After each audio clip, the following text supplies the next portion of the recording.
මේ දෙසැම්බර් 31. අපි මේ ඇවිල්ලා ඉන්නේ හෙට දවසට ඕන කරන දේවල් ඔක්කොම ටික අරගෙන යන්න.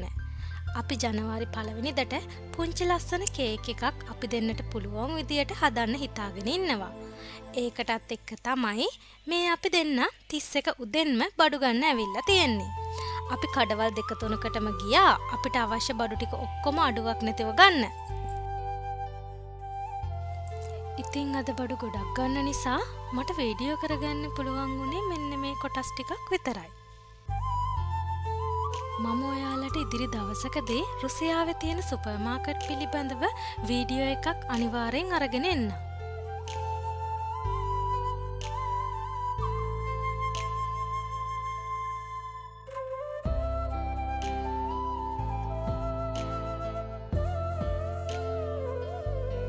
ඉතින් අපිට අවශ්‍ය කරන බඩු ඔක්කොමත් අරගෙන අපි අපේ නවාතැනට ආවා. ඉතින් ඊට පස්සේ අපි කේක් එක හදන්න ලෑස්ති වුණා. මේ තමයි අපි දෙන්න පුළුවන් විදියට හදන පුංචි කේක් එක. ජනවාරි 1 වෙනිදා වෙනුවෙන්ම.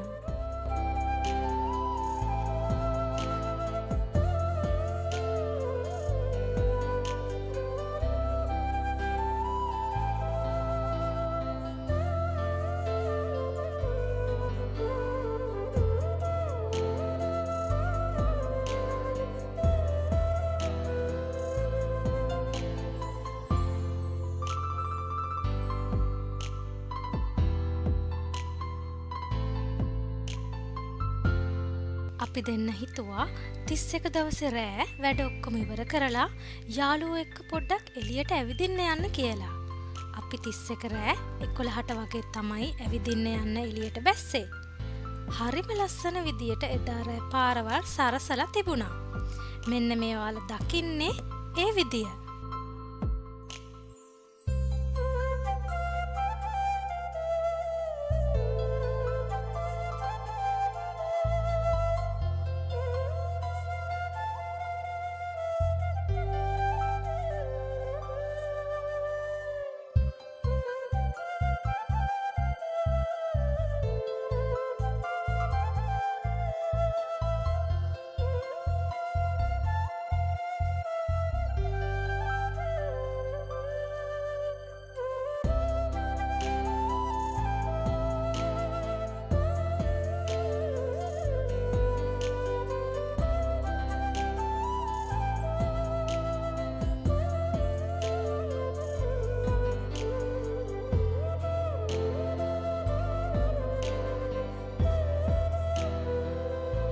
තිස්සක රෑ ලස්සන බලලා අපි ඔක්කොමලා අපේ නවාතැන්වලට ගියා.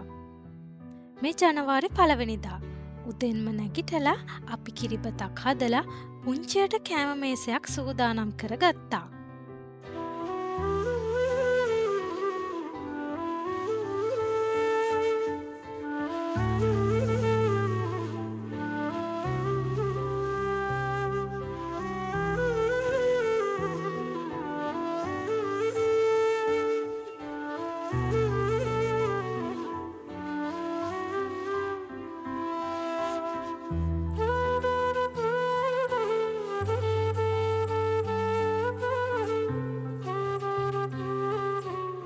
අපි දෙන්න එකතු වෙලා 2026 අලුත් අවුරුද්ද වෙනුවෙන්ම හදපු කේක් එක කපන්න තමයි ඉතින් දැන් මේ හදන්නේ.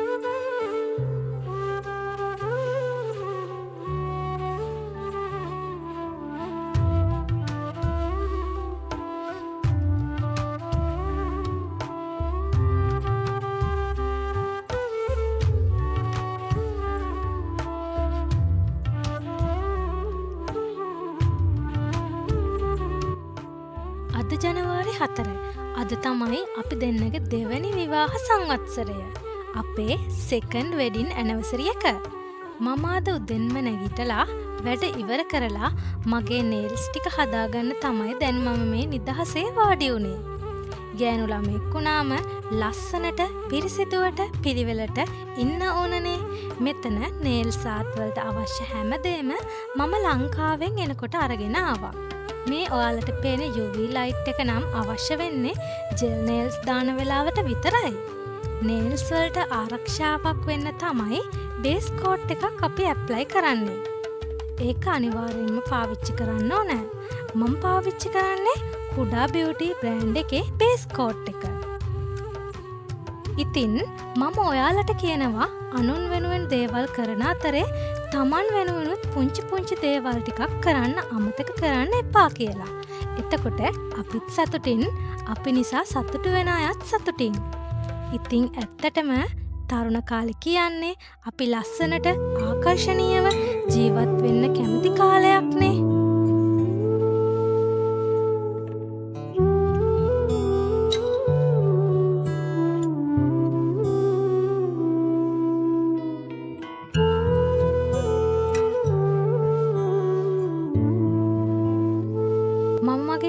වලට බේස් කෝට් එක නම් ඇප්ලයි කරලා ඉවරයි. බේස් කෝට් එක නම් වේල ගන්න අවශ්‍ය වෙන්නේ නැහැ. මොකද කියනවා නම් ඒක no light බේස් කෝට් එකක් නිසා. මම ඊළඟට පාවිච්චි කරන්න යන්නේ CC UK බ්‍රෑන්ඩ් එකේ මෙරුන් කලර් එක. 437 තමයි නම්බර එක.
පෙන්නුවේ හුඩා බියුටි බ්‍රෑන්ඩ් එකේ මම ඇප්ලයි කරන්න හදන টොප් කෝට් එක. මම අන්තිමට ඒ টොප් කෝට් එක ඇප්ලයි කරලා මගේ නේල් ආර්ට් එක ෆිනිෂ් කරගත්තා. මම දැන් ඉක්මන් කරලා කිචන් එක පැත්තට යන්න හදන්නේ. ඒ මොකද කියනවා නම් අපේ ඇනිවර්සරි එක වෙනුවෙන් අපේ ළඟම යාළුවෝ 10 දෙනෙක් වෙනුවෙන් රෑ කෑම වේලක් අපි දෙන්න තීරණය කළා. මේ වෙලාවේ මගේ හස්බන්ඩ් උයන්න පරක්කු වෙයි කියලා මම නේල් ආර්ට් එක කරන අතරෙම කිචන් එකට ගිහින් වැඩ පටන් අරගෙනයි තිබුණේ. ඇත්තටම හැම දෙයකටම උදව් කරන හස්බන්ඩ් කෙනෙක් ලැබෙන්න මම හිතන්නේ මම ගොඩක් පින් කරලා ඇති. අපි අද 10 දෙනෙකුට කෑමට ආරාධනා කරන නිසා අපි දෙන්න පිළිවෙලට ඒ හැමෝටම ඇති වෙන විදියට උයන්න ගත්තා. මට ලොකු අත්දැකීමක් නැහැ ගොඩ පිරිසකට එක සැරේ උයලා. ඒ වුණාට ඉතින් දැන් ඒවත් ටික ටික ඉගෙන ගන්න ඕනනේ. ඔක්කොටම ඇති වෙන්න අපි දෙන්න උයල ඉවර වෙද්දි රෑ 7 විතර වුණා. ඊට පස්සේ අපි දෙන්න ගියා වොෂ් එකක් දාගෙන එන්න. මට අද ගොඩක් සතුටු දවසක්. මොකද මට අද දවසේ වැඩ ටික ඉක්මනට ඉවර කරගන්න ලැබුණු එක නිසා. ඉතින් යාළුවෝ 10 දෙනාගෙන් අපේ නවාතැනට අපි කියපු වෙලාවට එන්න පුළුවන්කම තිබුණේ 4 දෙනෙකුට විතරයි. ඒ නිසා මම තීරණය කළා අනිත් 6 දෙනාගේ කෑම බෙදලා වෙන් කරලා තියන්න. මෙන්න මේ විදියට. ඉතින් අපේ මෙනු එක මොකද්ද කියලා ඔයාලා මේ වෙනකොටත් දකින්න ඇති කියලා මම හිතනවා. එළවලු බත් එක්ක පරිප්පු, චිකන් ඩෙවල්, සැලඩ් එකක් සහ චිලි පේස්ට් තමයි අපේ මෙනු එක උනේ.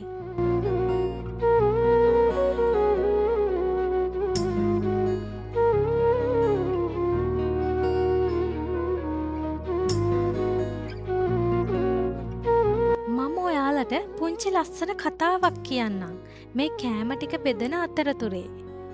ලෙනින් ඩොයල්ගේ අන්ටේන් කියන පොතේ ලියනවා ඔහු මෙහෙම අලුත් ගමනක් පටන් ගන්න කෙනෙකුට පාවිච්චි කරන්න සිතියමක් නැහැ. ඔයා මේ අවුරුද්දේ අලුත් දෙයක් කරන්න උත්සාහ කරන කෙනෙක් නම්, තමන්ගෙම දෙයක් ගොඩනගන්න උත්සාහ කරන කෙනෙක් නම් ඔබ තේරුම් ගන්න ඕන දේවල් කිහිපයක් තියෙනවා. අංක 1. ඔබේ පරම්පරාවේ කෙනෙක් මීට කලින් සාර්ථකත්වය වෙනුවෙන් වෙනස් ලොකු දෙයක් කරලා නැත්නම් මේ තනියම යන ගමනේ ඔබට දැනෙන බය වැඩි. අංක 2. වෙනසක් කරන්න ඔබේ හිත බල කරනව නම් තේරුම් ගන්න ඔබ වෙනස් කෙනෙක්. අංක 3 ඔබට දවස ගානේ හරි දිශාවට ඔබේ සුක්කානම හරවන්න වෙනවා. මම අහලා තියෙනවා තව ලස්සන කතාවක් අපේ ජීවිතේ යන දිශාවට අනුව අපි ඇයි අපිව හරි මාවතේ තියාගන්න ඕන සහ ඇයි අපි දවස ගානේ පුළුවන් තරම් අපේ ට්‍රැක් එකේම ඉන්න ඕන කියන කාරණාව සම්බන්ධයෙන්. අපි දැන් පොඩි වැඩක් කරන්න ඕන. පුළුවන් නම් මේ දැන්ම ඒ වැඩේ ඉවර කරන්න. එක්කෝ මේ වීඩියෝ එක අහපු ගමන්ම ඒ වැඩේ ඉවර කරන්න. ඔයා කල්පනා කරන්න මොකද්ද මගේ ජීවිතේ ගෝල් එක හරියටම. ඒ අරමුණට තවම යන්න බැරි වෙන්න දැනට ඔබට බාධාවක් බවට පත් වෙලා තියෙන දේවල් මොනවද? ඒවා එකින් එක පහලට පොයින්ට් වශයෙන් ලියාගන්න. උදාහරණයක් විදියට ඔබට ඕන ගුවන් සේවිකාවක් වෙන්න නම් ඔබට ඉංග්‍රීසි භාෂාව තව දියුණු කරගන්න ඕන නම් ඒක එක පොයින්ට් එකක්. ලස්සනට ශරීරයේ හැඩය හදාගන්න ව්‍යායාම කරන්න ඕන නම් ඒක තව පොයින්ට් එකක්. තමන්ව පිළිවෙලකට තියාගන්නේ කොහොමද කියලා ඉගෙන ගන්න ඕන නම් ඒක තව පොයින්ට් එකක්. මේ විදියට තමන්ගේ ඒ අරමුණට යන්න තමන්ට කරන්න බැරි වෙච්ච ඒත් කරන්න අත්‍යවශ්‍යම දේවල් මෙහෙම ලියන්න. ඊට පස්සේ දවසට ඒ එක කාරණාවක් වෙනුවෙන් පැය භාගෙ බැගින්වත් කාලය අරගෙන ඒ වෙනුවෙන් වැඩ කරන්න. ඊට වඩා වෙලාවක් වෙන් කරගන්න පුළුවන් නම් තවත් හොඳයි. හැබැයි ඔබ ඔබේ අරමුණට යනවා කියලා දැනගන්න ඕන නම් ඔබ ඒ ශුද්‍ර බාධක නැති කරගන්න ඕන. මයික්‍රෝ චැලෙන්ජස් වලට අභියෝග කරලා ඒව දිනන්නම ඕන. කෝසස් කරන්න පුළුවන්, වෙන වෙන ඔබට අදාළ වැඩසටහන් හොයාගෙන කරන්න පුළුවන්. ඒ මයික්‍රෝ චැලෙන්ජස් දිනන්න. එහෙමයි ඔබ හොයන දේ ලබන්න ඔබ සුදුසුයි කියන ආත්ම විශ්වාසය ඔබට එන්නේ. ඔබ වැඩ කරන්නේ මොන ශේෂ්ත්‍රයක වුණත් මේ විදියට ඔබ සහ ඔබේ අරමුණ අතර තියෙන අභියෝග ටික අඳුනගෙන ඒ ටික වෙනුවෙන් වැඩ කරන්නම වෙනවා. ඔබට සාර්ථක වෙන්න ඕන නම් මේ ක්‍රමය ගැන ජෝන් සී මැක්ස්වෙල් පවා කතා කරනවා. අංක 5.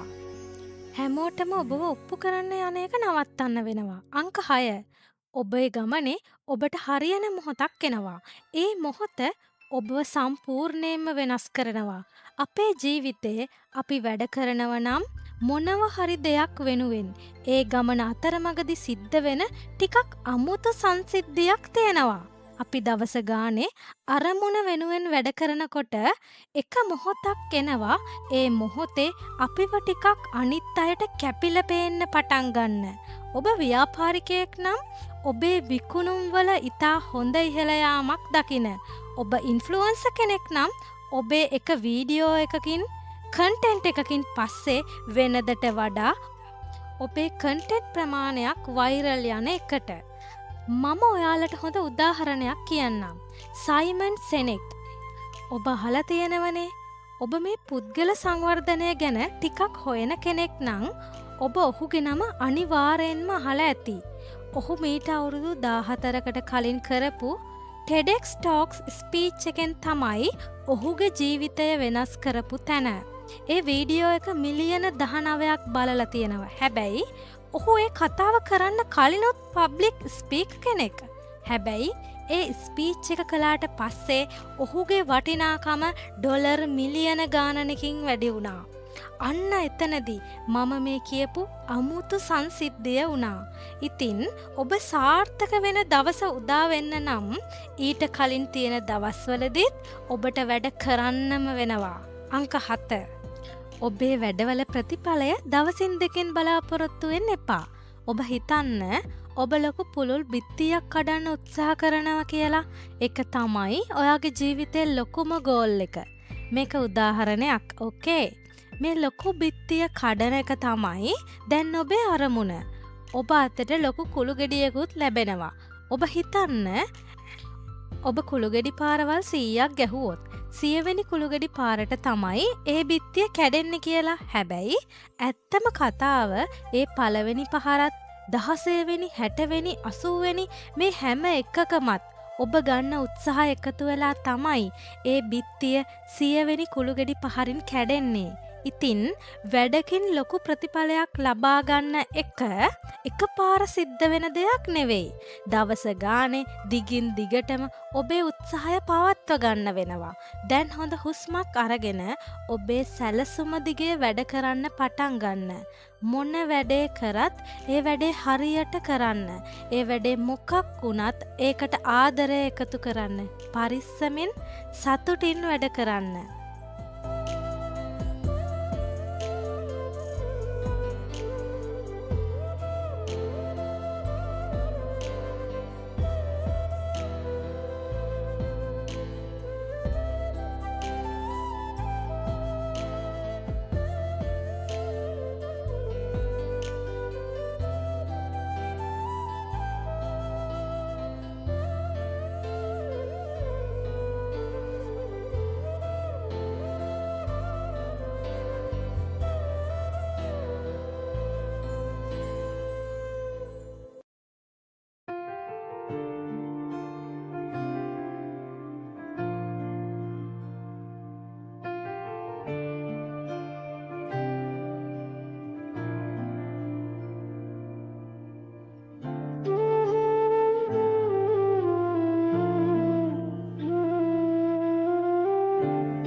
ඉතින් මම ඒ ටික බෙදලා ඉවර වෙද්දිම අනිත් යාළුවෝ 4 දෙනා අපේ පුංචි නවාදැනට ආවා.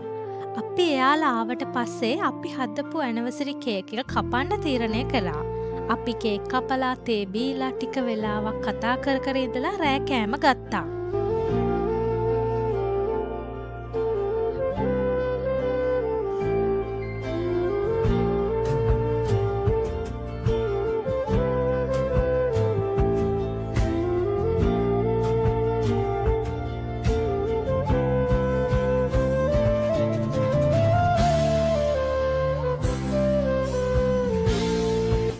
ඉතින් මේ අලුත් අවුරුදු සතිය පුරාවටම මගේ ජීවිතේ සිදුවුණු දේවල් ටිකක් තමයි මම ඔයාලා එක්ක මේ බෙදාගත්තේ. එහෙනම් ඔයාලා හැමෝටම මේ ලැබුවා වූ නව වසර සුබ නව වසරක් කරගන්න ශක්තිය ධෛර්යය නොඅඩුව ලැබේවා කියලා අපි දෙන්නම ප්‍රාර්ථනා කරනවා. එහෙනම් බොහොම ස්තුතියි මාව අහන් හිටියටයි බලන් හිටියටයි. good luck.